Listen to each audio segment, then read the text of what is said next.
So guys, we've got the 3-time title challenger here, former flyweight contender, now a strawweight, and a professional food critic over here. It's Abdillah Hassan. How you doing, my man? You all good? I'm good, man. Thank you for having me. Sweet. So before we start, got a quick this or that for you. UFC with the boys or a date with the missus? And I know she's watching too. She definitely is going to be watching. I'm straight cancelled. UFC with the boys. UFC with the boys? Yeah, there you go. Big up. In the doghouse now. Yeah, of course. Yeah, it's over. We just call it here. Lose anime forever or be bold for a year? Oh, you got me with that one. Literally come with the anime genes as well. Yeah, man. And this is anime forever. And forever. Or be bold for a year. It's up to you. You know what? The hair will grow back. The anime, I'll go bold and just say, yo, you know what? This year I'm going Hajj. I'm going to do Makkah. Just use that year to... So you'd rather look like Phil Mitchell than just them... don't do that. Than being on Crunchyroll. Don't do that. But you know what? Yeah, the anime, listen, who knows? Maybe I would even be doing anime if it wasn't for anime. Who knows? Sweet. Okay. Yeah, it's bold. I'm going We're bold. going bold. We'll go bold for a year. My hair will grow back. Quick one. Money or legacy? Oh, okay. In terms of MMA. Oh, in terms of MMA, legacy all day. Legacy? All day. Over money? See, the thing is, I would love money, but... Bro, these anime genes aren't going to pay for themselves, you know. Listen, I'm not getting paid anything in amateurs. Yeah, so, true. Yeah, it has to be legacy. We're going for legacy. Cool. Unlimited cardio or guaranteed knockout power. So it's like literally, I'm talking kiss of death. If you land, it's fight over. Or unlimited cardio. Unlimited cardio, and I'll tell you why. I'm a very flashy fighter. Sure. So if I can just spam 360s, just spam takedowns, and I'll just have a highlight reel. There's my TikTok sorted for like... just go like Raymond Daniels. One fight. That's just TikTok for a year. Constantly aura farming, I swear. Let's go. So we're going unlimited cardio. Unlimited cardio all day. Right. Tomorrow, Bilal or JDM? Bilal. And how? I say Bilal just wrestles just wrestles him. He's got hands like Canelo as well, though. But that's the thing. I feel like he's gonna kind of throw him off. But then I think JDM will end up clipping him, and then he's just gonna go straight to the wrestling. And I don't feel like JDM kind of prepared. Who is in that division prepared for Bilal's wrestling? So I'm going with the boy Bilal. Going Bilal. Big bully. 100 Abdillah Hassans versus one gorilla. Who wins? See, here's the thing. 100 Abdillah Hassans is 50 humans. I'm only half human. So I think here's the thing. The way I see it is the first 30 sacrifice. They're gone, yeah. They're gone straight away. The last 20, we're going to have some in the trees. Yeah, true. Am I allowed weapons? I suppose you give you like a rounder's bat or something, you know? Yeah, we go straight for the ankles. We go straight for the ankles. And I Yes, feel like, listen, the gorilla got cardio too. Do you know what I'm saying? I don't think it'd be I suppose you could have about like 15 Abdillahs like pulling guard maybe, going for like some Berimbolos or something, you know? I like to take the chance. I like to believe in my own ability. 50 of me, well, 100 of me, but 50 of a normal human. Well, this is it. We're talking 100 straw weights here. 100 straw weights versus Again, one gorilla. that's like fighting a swarm of bees, isn't it? So Yeah. I'll take the chance. It's tough though, it's tough. Put money on me, bet the house on me. Let's go straight into MMA. So, let's draw it back right to the start. I believe, and don't quote me on this, your first martial art was Taekwondo. It was. That would explain all like these 360 kicks I get hit with like every Monday. It's a joke when I tell you. So 2 questions. 1, your first time stepping into the Taekwondo gym, how did that come about? And 2, where did the transition go from being a Taekwondo practitioner into something almost totally different like MMA? Of course. First time stepping into a Taekwondo gym, the reason behind that was I've always wanted to do MMA or a martial art, didn't know where to start. And then growing up watching guys like Bruce Lee, you know, a small man with this aura and this confidence. And then he would just, you know, obviously the movies would portray him as like the guy that would just beat like 100 people, or, you know, and he would just use these techniques and he's just swift. So I was like Steven Seagal with like the Aikido too, yeah. Bruce Lee, yeah. So for me, it was like, wow, you know, I want to become like that. And then, of course, being a shy, timid kid, you know, born to immigrant Yemeni parents, for me, it was like, let me just, you know, start somewhere so I can start building my confidence. You know, everybody's telling me, start something like boxing or whatever. I don't know. The Taekwondo with the flashy stuff kind of resonated to me. That's the reason why I started Taekwondo. Onto the second part of the question is what made me switch from Taekwondo to just MMA and just all the other stuff like jiu-jitsu, wrestling. For me, it was, I don't know, I wanted more. And what I mean by that is, in terms of just, I wanted to become great. And I can't become great just doing one thing. I was like, what's the closest thing to like, having a real fight? Well, this is it, and I suppose when you get into like these like walks of life, like I feel like a lot of people now, like the first kind of role models they look at, like not many people will pick out a fighter from like glory kickboxing or like a Muay Thai fighter and be like, yeah, I want to be like them because they're walking around in 3-piece suits and have loads of money. Where you're going to find that is probably boxing and MMA. Right. And there's not many like, I mean, sure, there's great Taekwondo practitioners and fighters, but people look to the UFC, people look to boxing. I get it. 100%, yeah. And like you said, the aspect of, leaving a legacy behind. No one really talks about Taekwondo guys, but also in terms of just the sport elements of it and the way of life in terms of, for me, if I truly wanted to be the best, MMA is where it's at because it's everything, more or less. It's the closest thing you're going to get into a real fight. And if I truly wanted to test myself, I told me I couldn't be doing, something that's, so limited. So transition started to get my grappling up, and then by the time I knew it, you're good enough to get your MMA debut. What do you reckon? Cool, let's do it. Who are the guys specifically at the gym you're at now that you look up to the most, would you say? Obviously, number one. Or even like during your like career so far, because I mean you've trained the likes of Renegade, I think you currently train at Aura MMA, also at Breeze MMA. There's a pretty solid plethora of good fighters here. Who are the guys that stand out to you the most that make you think, yeah, I can pursue something in this? Definitely. So right now, as you mentioned, the gym that I'm currently training out of, Breeze MMA. Tom Breeze, I mean, come on. Number one, he's a coach. But number two, he's still active. How can you not? He's showing it. Yeah. How can you not, be taken aback by it? Like, he's got time to put into all the fighters, including me, and of course he's got loads of other fighters. But he's got time to put into himself, and that's kind of like the dream for like any type of MMA practitioner, someone who wants to dabble in coaching, but also still wants to compete. Yeah. And and he's fine at such a high level as well, where. I'm telling myself, I kind of want to get to that stage too. If I ever do come down to coaching, I still want to be, well enough to still be active, And still have time to fight. Yeah. And I mean, you've seen like even his last performance, like he's fine at the higher level and, finishing fights, in impressive fashion.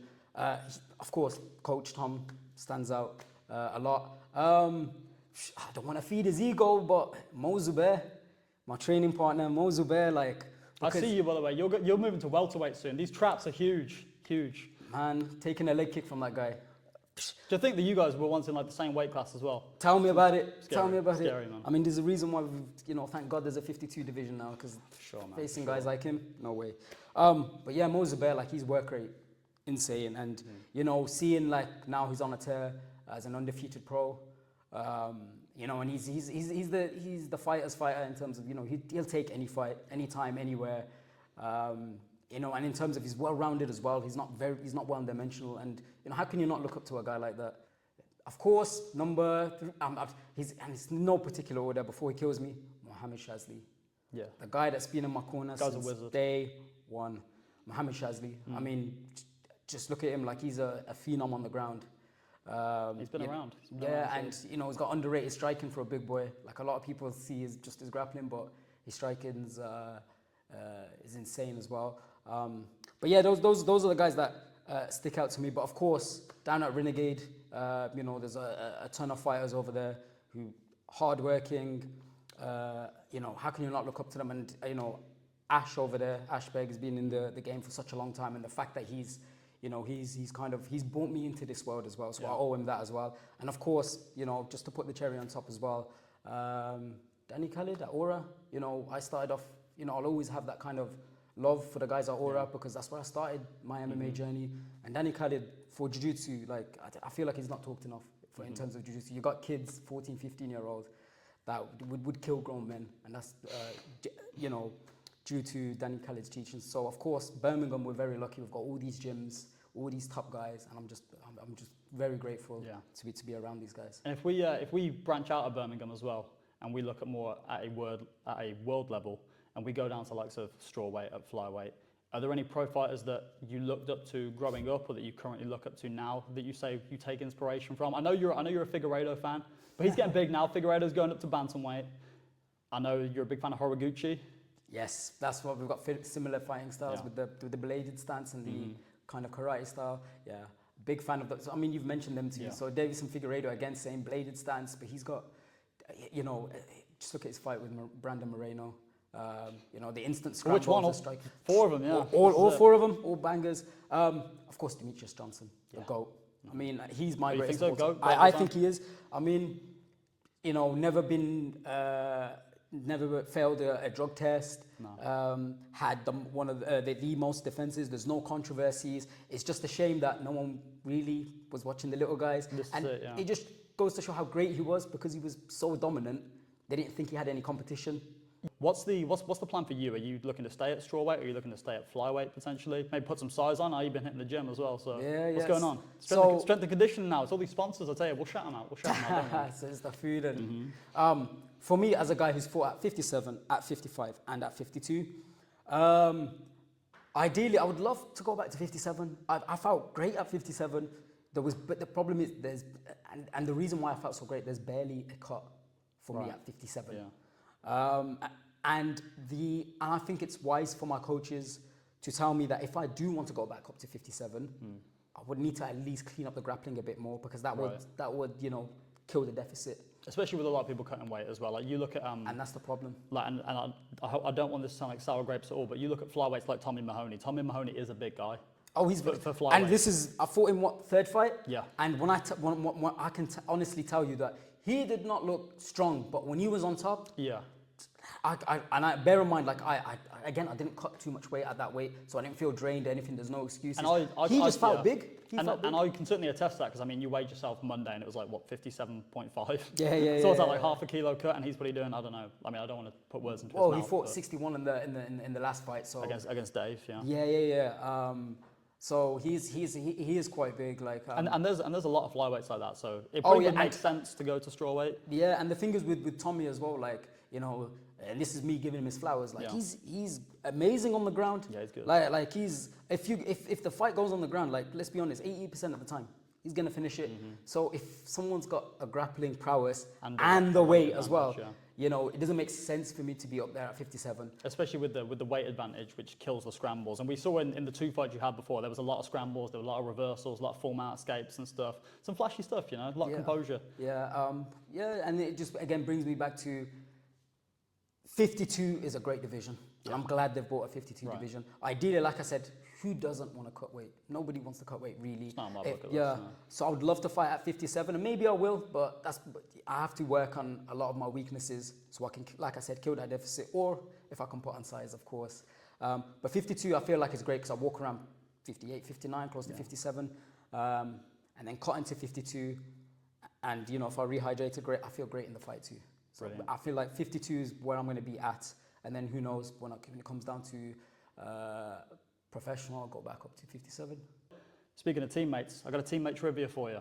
Oof. So I believe it's just 5 questions. Let's see how well let's see how well he knows his teammates. So, number 1, this fighter's nickname is Terminator.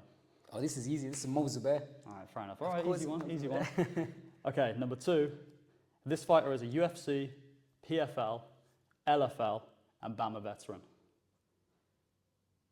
You better know this. So UFC, PFL, LFL, and BAMA. He's fought on other shows too, but I'm just naming those 4 specifically. This one, because there's a couple that come to mind. He's gonna take my head off if this is. Is it Mr. Breeze? It is Mr. Breeze. I thought he was about to get kicked out then. Listen, yep. Tom, panic over. Don't worry about it, Tom. Don't worry about it. Okay, number 3. This is a little bit easier. I probably should have jumbled these around because This fighter had a calf slicer victory in 2022. Oh, come on, man. I think correct me if I'm wrong, the only guy in the UK to grab get a calf slicer finish is big Mohammed Shazli. Don't quote me on it. It is Mohammed Shazli, correct? But I don't know if he's the only one. It's the first one I've seen live anyway, and it was evil. And that tap was a panic tap. It was a good one. So yeah, it's Mohammed Shazli. There we go. Number 4, This fighter won the Meltdown Fighting Championships title, aged just 16 years old. Oh, man like Gary. Gary the That's Nemesis my Nelson. guy. Yeah, Gary Nelson. Gary Nelson. Listen, I'm telling you now, watch out for him. Like, no way this guy's 16, turned 17, and take it from me, like, he's putting work on the adults, man. Like, yeah, no, he's the work rate's crazy with the young guns, but yeah, that's my guy. Okay, that's 4 so far. Last one. Let's go 5 for 5. This is the hardest one, I promise you. This fighter has the most viewed fight on Wild Fight Promotions YouTube channel. Man like the Prince. I was going to say, it's not a trick question, come on. Yeah, no, you threw me off there. I was like, wait. Yeah, it's me. Yeah, it's Abdillah Hassan. Let's go. So, I mean, that has a lot of views, and this is no like discredit to Wild Fight, but they're a promotion that's, I don't want to say up and coming because they've been around for a while now, but I mean, they've been around for a few years, but for some reason that fight in particular blew up a lot more than anybody else's. Is like, what would you put that down to? I know there was like a little controversy with like the gloves, like his finger came out the glove or something. I saw that. Yeah. But that wasn't like anything to be like, yeah, this fight needs to blow up. Like, you should see this. Like, I don't know if it was the leopard print shorts that you wear. I'm not sure. No. To believe it or not, like, there's a nickname. There's some fans are like. The thing is, let me just start off by saying, Wild Fight is like, especially for up and coming talent. Yeah. I think it's the perfect show to be on. The guy that runs it, the promoter, Josh Mottram, absolute genius. He's always, when I was in talks with fights, he would always tell me about his ideas. Like, there was one where, I don't know if it, I don't know if he still wants to sort it out, but it was like, he wants it like in an outdoor area. Like, they normally held festivals in there, like a cage in the middle, and there's like a stage. Like, little stuff like that. Like, he's even doing like hybrid fights, like the MMA. Yeah, it's different. I like it. Yeah. It's different, and that's what's, that's the appeal of Wild Fights. I mean, it's all in the name, you know. He's an absolute genius, and him, like, in terms of like the way he builds his shows, you know, tries to get the matching. Like, he's an absolute genius. So I feel like I owe him a lot, because like now my name in the amateur scene at least is decently big, and I owe a lot to Josh, because I remember like Shazli fought on his first show. And then Chazzy was like, I've got a flyweight that probably wants to fight in your next show. Yeah. And he's like, we'll sort you out. And he promoted me. He's you know, he's made sure like to kind of put me first as well. Like you know, I'll always be grateful to Josh. And one day maybe I'd love to return to Wild Fight. Like, there's something about that Derby crowd when it was in Derby originally. But this is it. Like, what was it about that? Because like, that's not even like a home show for you. And like, is it friends or family that are like, yo, we have a family member that's fighting? Like, was it like? I mean, that's an element of it. Like, there's, our guy is fighting, you know, Prince is fighting. And I feel like Wild Fight kind of saw that as well, where they were like, why is this kid so popular? He hasn't even fought yet. And it's just the people I know. And then, of course, they're like the flashy style. Of course, you know, I feel like the loudmouth kind of works in MMA. Like, with me, it's just my personality. It's just, so, and again, like you said, even the leopard print, like, there's 2 or 3 guys that I know, I still like, and they call me leopard trunks to this day. Well, this is it. I find there's things that just stick out. And especially as an amateur, like, because people tell like amateurs not to be like too flamboyant and too outlandish. But if there's one thing that sticks out, whether it be like a certain color of hair, whether it be a certain pair of shorts that you wear, or something that you say, or a type of walk. I mean, I've seen people walk out to like Thomas the Tank Engine. I've seen people walk out to The Simpsons, and things like that stick, especially when they get like first round knockouts, or they get starched in the first round. Like, I have seen these things, and if there's one thing that does stick, whether it be leopard print shorts, great, cool. Yeah, now with me, it's just my character, I think. Sure. Like, you see the hair, you see I mean, that's what I try to, like, end of the day, like, you know, people will say the Prince is like a gimmick or just a name. I mean, it kind of is, yes, but there's also an element of it. It's like, it's the other half of me, you know, the one that's not quiet, the one that's, the kid that grew up, you know, as a shy, timid kid, the kid that just wants to be seen now, do you know what I'm saying? And MMA has given me that. Right. And I feel like me feeding into that, people are liking it. People, you know, it's different. Or some people can even relate to it. I feel like that's what's brought it up to. And of course, the flashy style of fighting as well. I think that's that brings it. So I mean, where did that nickname even come from? Like, because I mean, like, were people calling you this when you were doing like sidekicks in the Taekwondo classes, or was it? Like, this goes way back. Yeah. So believe it or not, it does. So it was. So grew up in Highgate, Birmingham. Right. Locals know it's not the best place to grow up. So there was like a bunch of like other Yemeni kids. We used to all just get together, and then you get some of the elders, they just want a bit of entertainment. Like, go beat him up. Oh, right. So we would just go and just, like, you know, give him a little shots and everything. And then with me, I was like the one that wouldn't like gas out as quick as the other kids. Right. And then there's this tiny, big-headed, curly hair kid, and then they were like, oh, he's the Yemeni kid, and they're like, oh, mini Prince Nassim. So they didn't know my name, so they just called me Prince from there. Okay, Yeah. nice. So Prince Nassim, the boxer. Yeah. So and it kind of just stuck. So everybody just started calling me Prince, and then same thing. The Taekwondo gym. My current striking coach Eugene, absolute genius when it comes to striking. I remember when I was hitting pads, he was like, "Yeah, you're the Prince Nassim of Taekwondo now." And then I just kind of liked it. Like, I feel like it's much less of a mouthful than being like, look, my name's Abdillah Hassan. yeah. And a lot of people are just like, "Yo, Prince just rolls off the tongue a little bit, doesn't it? Yeah, and everybody in the gym calls it me. My friends call it me. And then I kind of liked it. Like I started to think about it like more as I got older. And I was like, I kind of like Prince because Prince is like, you're not exactly a king.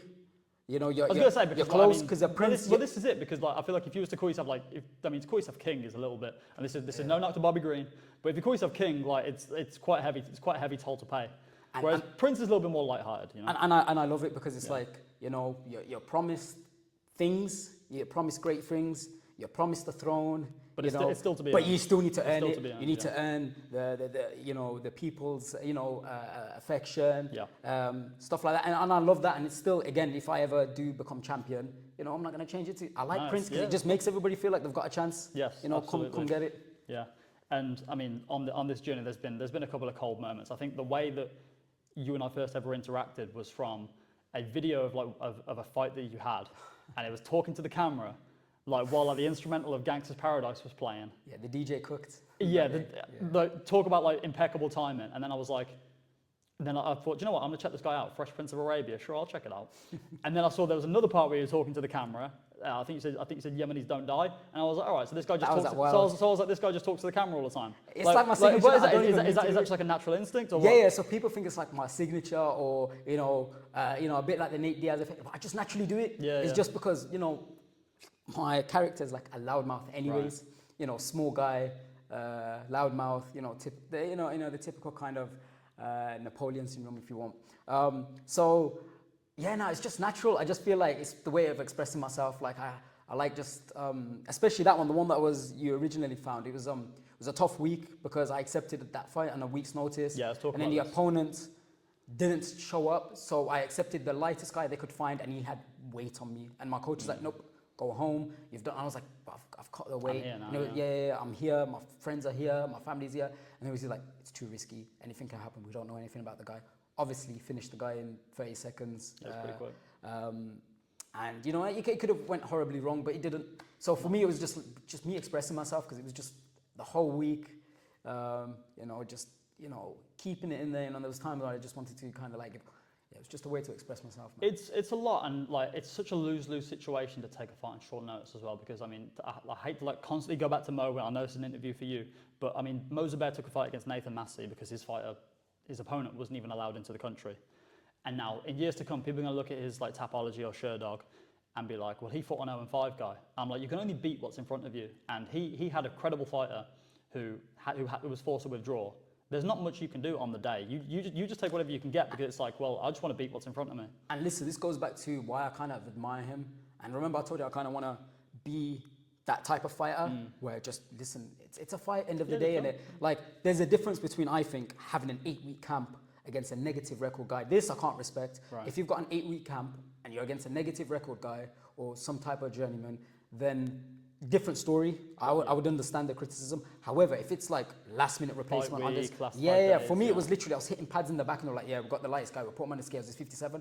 I was like, mate, like I could have cut no weight. Like I was stressing out. You made me come down to 55. And remember, it was like I was still rehydrating at that point. Well, this is it. You could have started the Prince of Eats channel back then. You'd still be sound, wouldn't you? Do you know what I'm saying? Shameless plug. We're getting to it. To like just hit the nail on the head in terms of. What the point I was making was, end of the day, we're here to fight. Yeah. Yeah, and all that hard work, you got to see it as like with Mo, because I've been working close with him. Like he went through craziness in that camp, and he even I was sparring him a lot because his opponent was around the same height as me. He was a striker because he was coming from, he was a bare knuckle guy. Yeah. So his whole camp, almost meant nothing, because you've prepared for a guy, you don't have that guy no more, you don't even know who the guy is, he could be a wrestler, he could be a striker, and you spent a whole camp, working more on, do you know what I'm saying? Well, this is it. People think that like taking a short notice opponent, just because you've had a camp means you have the advantage, whereas sometimes it's like, well, not necessarily, you have more to lose because you've had the preparation. The guy coming in is like, well, if I lose, I'm expected to. So sometimes there's a lot more pressure on the guy that's actually taking the fight against the short notice opponent. Honestly, and my honest thoughts when I was going in there, I was like, my coach is telling me to go home. I was like, what am I doing? Like walking out, I remember saying, what am I doing? I should have just said no. It's a short notice fight. I took a fight on a week's notice, gone home. This is not the guy I'm supposed to be fighting. But hey, because I took that chance, it built me my confidence back as well, because it goes back to, again, the fight with Tommy, losing in that fashion as well. So just coming back as well, and I wouldn't have had that moment if I just be like, just fight. Mm-hmm. Yeah, this is it. Would you say that's the worst part of fighting, or is there another part of fighting that sticks out that's not so comfortable subject? No. I think that's it's up there for sure. Yeah, I think top 3 is definitely schedule and time, right, and maintaining relationships, because you have to dedicate so much time into that. that. For sure. Other than those kind of nerves, I would definitely say just weight cutting. It's a lot. It takes a lot out of you. Because I mean, another one I would say is probably injuries, and you've had a pretty horrible one. So that was like the smoothest segue I could ever do. So now we're going to talk about the handbrake, and which was, and I know that you probably wouldn't have brought it up, but I feel like I'm obliged to, because it's quite a big talking point. You had, I think, 2 fights in the space of 3 weeks, or was it 2 weeks? 4 weeks. 4 weeks, right? Yeah, cool. yeah. So you could have said 3 then. You would have sounded better. Yeah, right. yeah. Okay, 2 fights in the space of 4 weeks. Yeah. Both of which were title fights. Both of which against reputable opponents like Tay Perkin and Freddie Dugdale. And arguably number 1, and either of them could be number 1 strawweight in the country. For sure. They're for sure. both undefeated. Yes, they are. Great opponents. Like with me, it's like, again, it goes back to the whole. I wouldn't really respect someone that's would fight a whole week camp for someone that wasn't on their level. And with Freddie Dugdale and Taylor Perkin, like I can't. End of the day, it's a sport to me. There's no ever hard feelings. For me, how can I not respect them? Like for me, they really brought like a different side to me in terms of training, made me train hard. And for me, like I want to become the best, and especially at amateur level, like I want to take the hardest fights, and them 2 were the hardest fights in the division. For sure. So, and to have them back to back as well with a hand injury, I think was it in between, or was it just before the first? In between. So with the Freddie fight, Freddie was just a better man that night. Stronger. Very strong, very strong. I mean, look at his team, Great Britain top team, Brad Pickett in his corner. And he's heavily involved with like the GB guys. Like he actually coaches like judo there. Yeah. And he's like, I think it was like, he had like a gold medal in like judo. Like, how can you not respect guys like that? Again, for me, it's like, I just want the hardest fights. For sure. Yeah, because I'd rather make, the mistake. If I am going to make any mistakes, I'd rather act it now. Because like my analogy is, and I was saying this to Charlie. By the way, there is the guy monitoring the camera as well. So we're breaking the 4th wall. But I was saying to Charlie that Floyd Mayweather lost as an amateur, but everyone still sees him as having the sacred O. Habib would talk about losing in Sambo all the time, and like being so mad at his father, his late father Abdullah, for putting him in against guys that were much tougher than him. But he retired with a sacred O to the perception of the people. Tyson Fury, he lost as an amateur. The only loss that people are concerned with is his loss to Alexander Usyk. So at amateur, it doesn't really matter. Danny Mitchell said something pretty similar. As he was as an amateur, take these toughest fights. You need fights that are going to scare you. And maybe, I don't want to say scare, but certainly are going to give you those nerves, those butterflies. And Freddie and Taylor are probably 2 of the guys that 100%. Listen, like in terms of, like I said, like for me, I had those kind of nerves with these guys. I'm not, to take it from me, I'm never ever stressed about my fights. And and bear in mind, this was my first time moving down to 52 against these 2 top guys. So with me, it was like, why am I feeling nervous against guys who could be lighter than guys that I've faced before? And that was because of their skill. Yeah. Like that, again, it brings me back to a lot of people are sleeping on the 52 division as well. Like very talented individuals. And again, I want the hardest fights. And yeah, with Freddie, it was better man that night. Like, he's a solid guy. The fundamentals, that they know what they're doing over there with him at Great Britain top team. Love to meet either of these guys in the near future, but I feel like I need to earn that first now. Right. After, you know, we've already faced. But who knows? Maybe at even pro we'll meet again. But yeah, and then of course Taylor Perkin. How can you not respect the kid? Guy's a grafter. Like he's corner team.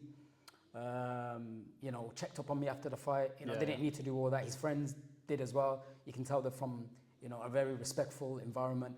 And he translates well into his graft as well. And then recently, I know he fought on BMF against the first, if I'm not mistaken, the first ever strawweight champion in the UK, for amateurs at least. Jordan McIntyre, great fight as well. Like two solid guys as well, again at 52. And Taylor Perkin, you know, did his thing. You know, again, it shows like, you know, both of these guys are undefeated for a reason. And for me, it's like, you know, it's, you know, in my head, it makes me want to work harder. Like, I'm never a hater. If I see... No, but you're also allowed to be mentally competitive with people. No, and that's exactly how it is. For me, it was like, all right, they're doing this. They're winning this. Okay, so what do I need to change to get there? And it inspires me to work harder. Yeah. Do you know what I'm saying? So for me, it's like, you know, respect to these guys. And again, the Freddie fight was tough, but yeah, the handbrake came 2 weeks before the Taylor fight. Yeah. It was in Leon Edwards' wrestling class. Took a double leg, took the double leg a million times. And you know how you post your hand? Right, yeah. Yeah, so I've done it a million times. Freak accident. So I posted my hand. This finger snapped back whilst posting on the floor, and then I shattered down from the metacarp. I was going to say, it wasn't actually the finger, it was like the entire... Yeah, so it was from down to the metacarpal down to like where the wrist is. 2 weeks before, and everybody and their mothers, including my mother, was telling me not to take the fight. And then with me, it was like especially after the Freddie loss, you know, it's again a title fight. It's the inaugural 52 belt, you know, it's history for Ballerina. So for me, it was like, you know, what's the worst that can happen? You know, end of the day, it's like, let me go out there, experience. Obviously, we live and learn, never doing that again, fight healthy. However, I do not regret it. It's made me stronger, it's made me hungrier. And this is taken away from nothing from Taylor, because I've just seen his last performances. Yeah. Like, you know, this is just purely with me. It's like, you know, that's why no excuses. If I thought I was good enough to go in there with a guy that talented, with a broken hand, especially my strong hand, then that's on me. And this is why I'm excited to, you know, get back in there, man. But let's talk about that. So I'm assuming that you're looking to stick around to strawweight due to the size, the size difference. And I know that you're happy about the 52 kilogram division. I know a lot of people are. I merely suggested a potential 55 kilogram division. Now this is where it gets tough, because we just seem to be breaking the mold now where people are starting to get interested in flyweights. For the longest time, nobody cared. Nobody cared. I mean, look how long it took. I mean, I don't think Demetrius Johnson actually ever earned pay-per-view points in the UFC. I don't think he ever got them. And then as soon as he leaves, you're starting to see that some flyweights starting to earn them now. Yeah. Flyweights who have much less, well, not, I don't want to say much less skill, but like they're not as highly regarded in like the GOAT conversation as Demetrius Johnson. Whereas now it seems that you're going to have the same uphill battle with strawweight.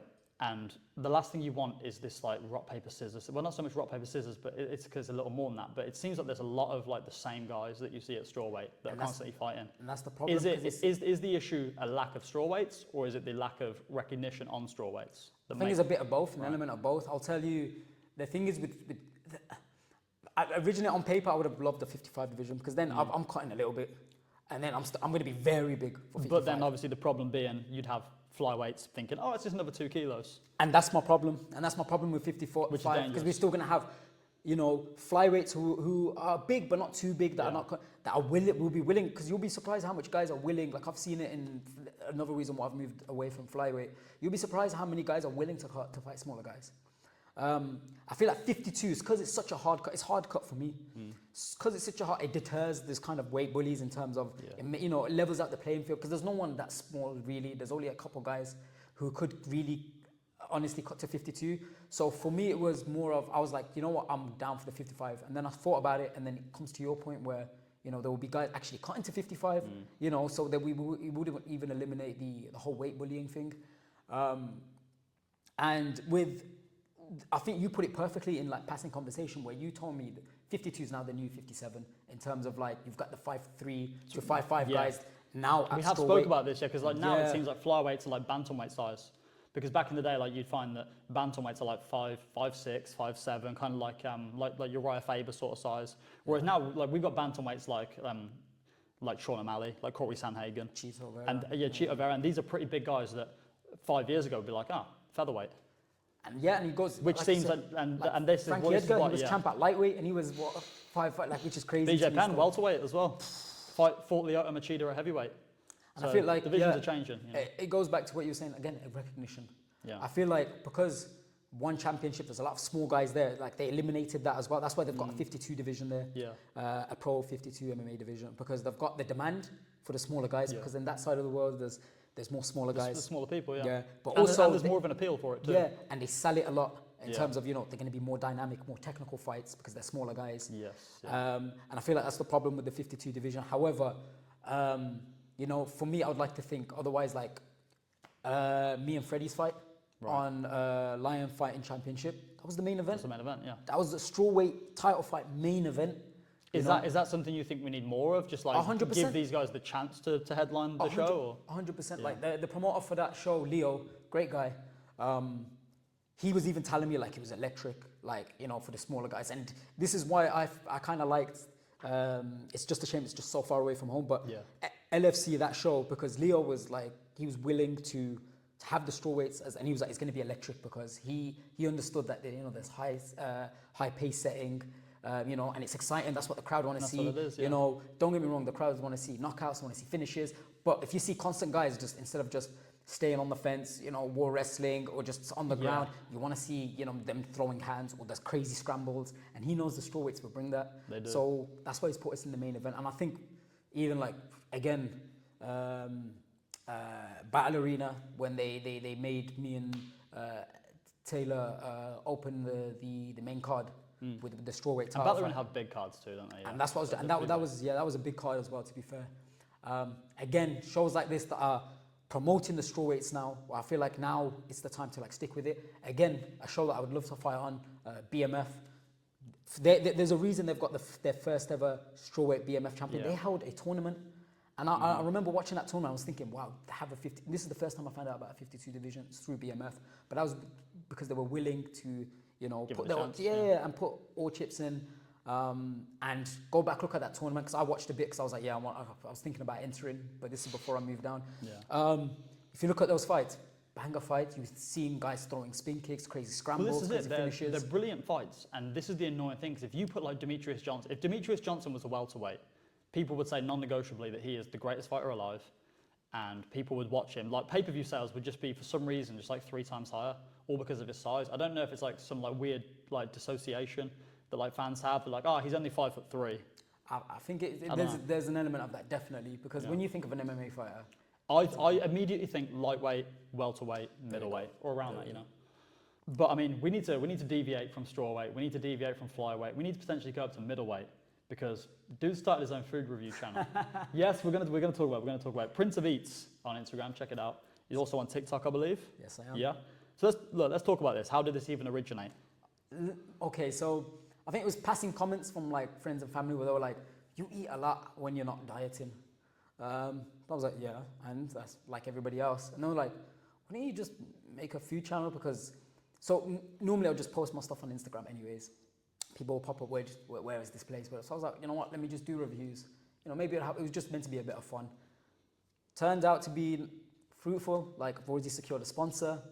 Well, this is it, because I was wondering where you were going to go with it, because at first, like if you can listen to any video on Prince of Eats, it always starts, "Yes, people, back again." You never seem happy at all. Whereas now it's like that you're starting to get sponsors. Like what's the name? Is it One or Two Berries? One or Two that are Berries in? Yeah. in Birmingham. And then there's a few more that you've been going to. I believe that we're about to later on as well, which I'm looking forward to. We haven't decided on where, but we'll find somewhere. We'll figure it out. That's going to come up soon as well. So, but again, so obviously family were telling you to maybe start this, and you just chanced it. It was just like, yeah, I'm gonna do it was it, just one day I was just a bit bored. I was like, let me do this. And that sponsor, for example, like bear in mind, like when I'm in camp, I go there all the time. Yeah. Especially with healthy eating and stuff. And now with the sponsor, I'm going to be, it's going to help, my training now, because I don't have to spend money on, on that place too much now, because now they've got me covered. This is dangerous, man. It's going to be such a dirty bulk, this isn't it? Do you know what I'm saying? And now it's like, I can, spend it more on like, you know, equipment and Yeah, stuff the like that. stuff, So yeah, of it's helping me out, and that's because I went out my way to make that that food channel. And then there's other spots as well where they were telling me, yeah, from now on you're getting half price. And I feel like the appeal is, again, it's like selling your brand. And Yeah, of course. I think a lot of the establishments like that it's so unique. Like, oh, a cage fighter is Yeah, it's reviewing definitely our place. authentic for sure. Yeah. So they kind of like that aspect, and they're like, and I feel like that's what kind of gives them like their time of day, if that makes sense. Yeah. So again, it goes back to when you mentioned why are you the most popular fight on Wildfire. Yeah, on Wildfire. It just goes back to, again, selling your brand. And I feel like with the day and age of social media, it's a disservice to yourself not to sell yourself. Yeah, you certainly have to tap into it moderately, of course. Yeah. Of course, there's a bit, you know, when it comes like too excessive, but there's also, you know, you have to find a fine line of, you know, putting yourself out. Well, this is it. Like you go into like Project Bun, it's harmless, you know. It's sure it's a little bit tempting. It makes me deviate from the status quo, but for now you're having fun with it. But let's talk 5 years time, and I'm going to include both. Let's talk about MMA, and we're going to talk about the new channel. Yeah. What's the long-term goal? Because like, does it like Prince of Eats? Is that fun, or are you already thinking long-term now? Is this going to be something that you could? And here's the thing. It was just meant to be if you asked me the same question 2 weeks ago, I would have said, yeah, it's just about a bit of fun. But now that I've seen like there's benefits that are coming in as well, and all I'm doing is I'm gonna pay for my food anyway. The way I see it, I'm gonna pay for my food anyway. Yeah, of course. I'm gonna eat my food anyways. What's the difference with me uploading a camera, editing it, you know, an hour a day, and then uploading it, and then getting stuff in return? Why am I losing? Yeah. Do you know what I'm saying? Who knows? It could be long term, but for now, I think my long term is always MMA first. Yeah. So and let's talk about the 5-year goal for that. What is the plan by the time we hit 2030? Where would you like to be? Definitely, I would like to be a professional. But again, it goes back to not rushing it either. Yeah, in terms of like, not stalling. In terms of like, just for me, I don't want to stay stagnant. Is to train as hard as I can, but to get as much experience as possible. Again, taking those hard fights. You know, if I am going to make a mistake, mistakes be made now, because once I turn pro, that's it. There's no room for error. So for me, it's definitely to turn pro.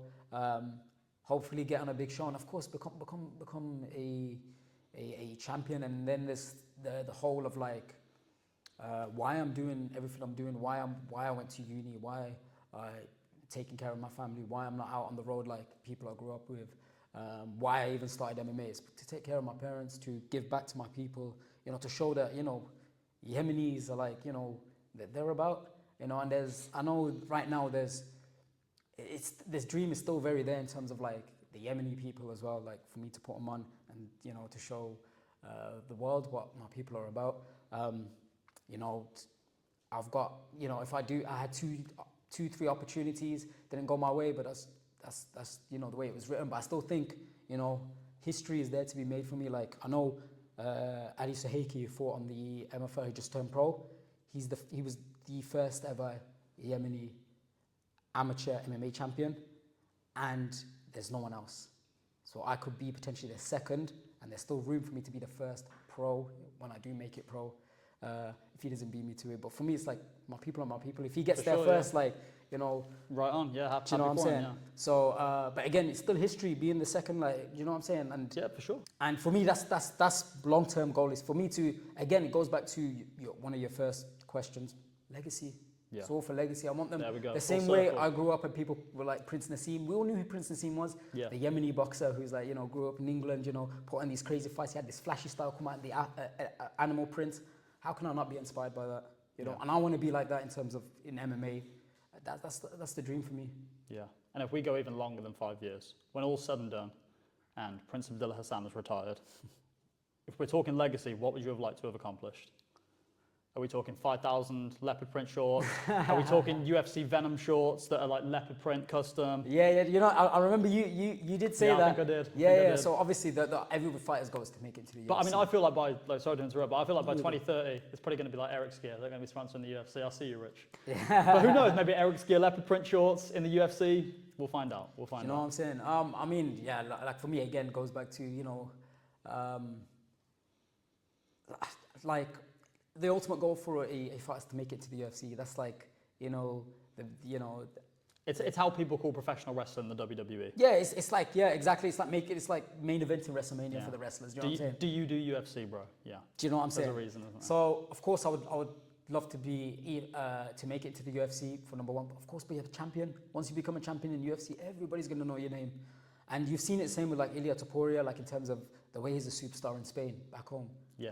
And with me, it's the exact same with the Yemeni people. Like the Yemeni people, People you are know, tight. they People are tight. love hope. Yeah, for like sure. what's going on back there. Like they love hope, and I feel like for them to have like a symbol again, because if you go back home, you talk about Prince Nasib, everybody and their mother would tell you about him. Yeah.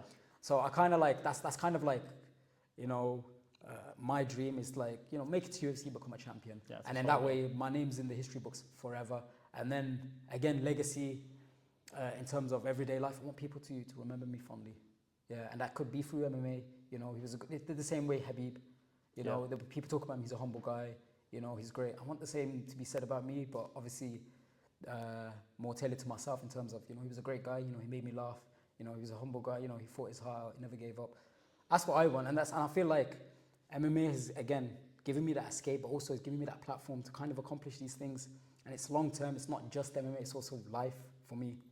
Right, let's quickly end this with a bit of word association then. So, I'm just going to say something, you just give me one word. Everybody tries this, I see everybody do it, and they give like 3, 4, 5 words. Like, no one actually does it right. Let's see if you can do it. Mohammed Shazli. Fat boy. He's getting you. He's calf slicing you for that. Phenom. Calf slicing number 2. Oh, okay, Phenom, there we go. Leon Edwards.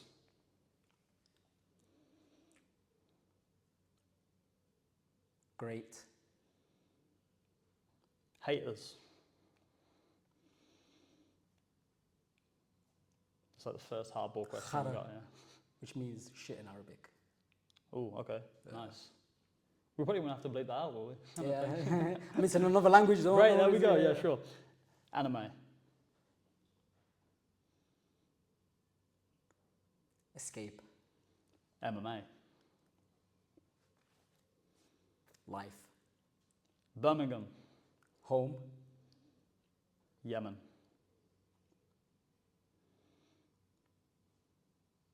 Pride. Family. Love. Abdillah Hassan. Goat. Go! Now, I was going to say Prince, but I was like, you know what, let me... Yeah, spice it up a bit, yeah, for sure. Yeah, Prince. Sweet. Right, sponsors. You got any sponsors that you want to shout out top of your head? Oh, I've got... Because I swear you got about 7 or 8 now, so And it if you came out forget of 10, nowhere. it's not my fault. We didn't rehearse this. The best place to get your healthy foods, whether you're on the run or smoothies, 1 or 2 berries in Birmingham. This guy's a salesman as well. We're going to have to make a separate video for this. There we go. 1 or 2 berries. Gotcha. Let's go. 1 or 2 berries. We've got Iron Phonetics. We've got Bibiana Cuisine. We've got RAF videos. We've got West End Production. We've got... See, there's a lot of sponsors, and there's one more. See, even I know one. Desert Tiger. That's the one I was forgetting. And do you know what's crazy? That's my clothing brand as well. How can I forget? Stay tuned. That might be coming soon. So those are my sponsors. And of course, let's shout out the guys who you know, makes me the most fierce kitwear. Relentless Sport was wear. Yeah. Yep. Sure. Let's wrap it up. Let's get something to eat, man. Yeah, let's do it, man. I'm starving. Cut it. Let's go.